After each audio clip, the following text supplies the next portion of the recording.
This is another sign of the times, an analysis and a commentary. Everything is connected, and everything is numbered in some kind of way. Ocean's acidic shift could be fastest in 300 million years. The world's oceans are turning acidic at what may be the fastest pace of any time in the past 300 million years, even more rapidly than during a monster emission of planet-warming carbon 56 million years ago, scientists say.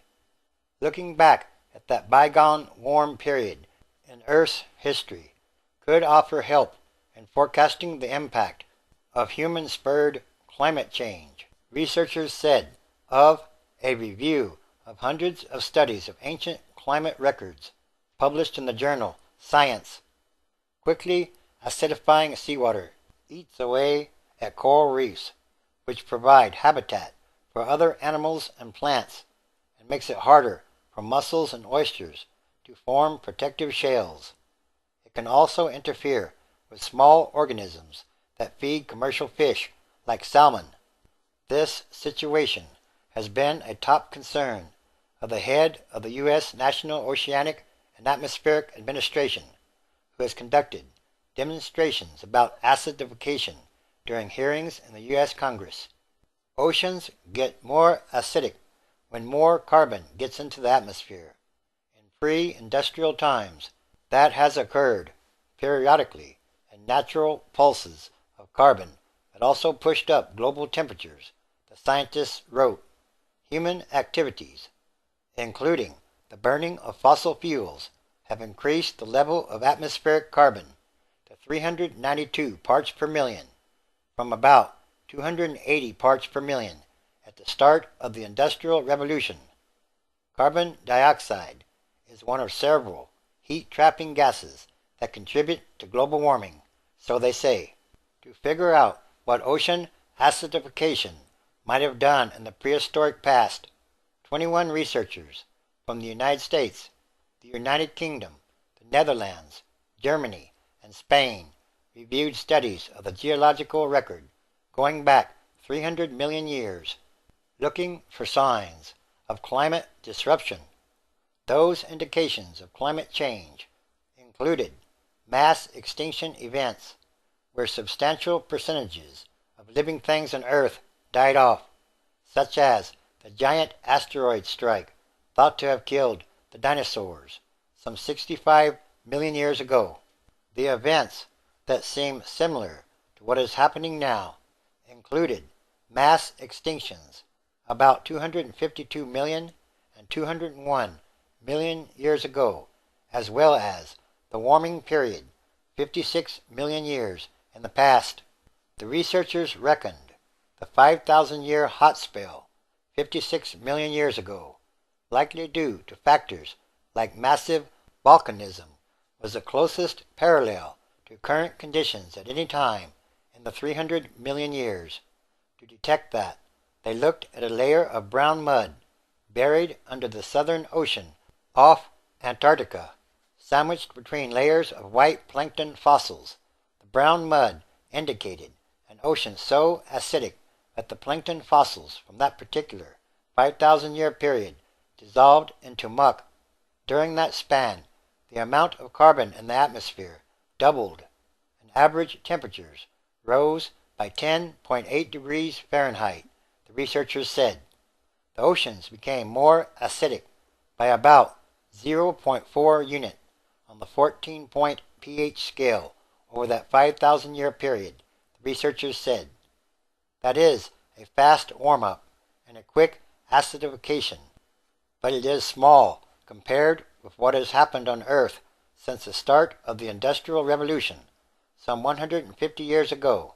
During the warming period, some 56 million years ago, known as the PETM, and occurring about 9 million years after the extinction of the dinosaurs, acidification for each century was about 0.008 unit on the pH scale. Back then, many corals went extinct, as did many types of single-celled organisms that lived on the seafloor, which suggests other planets and animals higher on the food chain died out too, researchers said. By contrast, in the 20th century, oceans acidified by 0.1 unit of pH and are projected to get more acidic at the rate of 0.2 or 0.3 pH by the year 2100, if not sooner, according to the study. In other words, changing the acidity of the oceans will change or affect life on Earth. The United Nations Intergovernmental Panel on Climate Change projects world temperatures could rise by 3.2 to 7 degrees Fahrenheit this century, given that the rate of change was an order of magnitude smaller in the PETM compared to what we're doing today, and still there were these big ecosystem changes. That gives us concern for what is going to happen in the future. Those skeptical of human-caused climate change often point to past warming periods caused by natural events as evidence that the current warming trend is not a result of human activities. Natural causes, such as massive volcanism, were probably responsible for the PETM. However, that the rate of warming and acidification was much more gradual then, over the course of 5 millennia, compared with 1 century.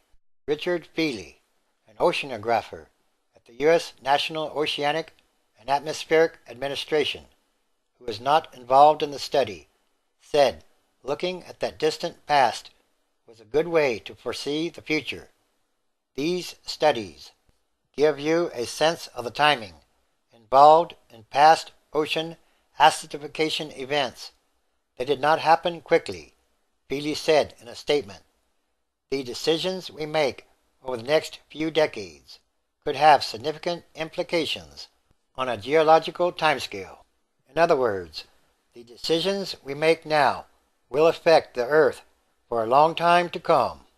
And this too is another sign of the end of times as we know them, transition days, which is a time of extraordinary happenings, events, and changes. It's about what kind of world are we leaving to the future generations? And that should be a very important question to ask. Again, Genesis chapter 1, verse 9.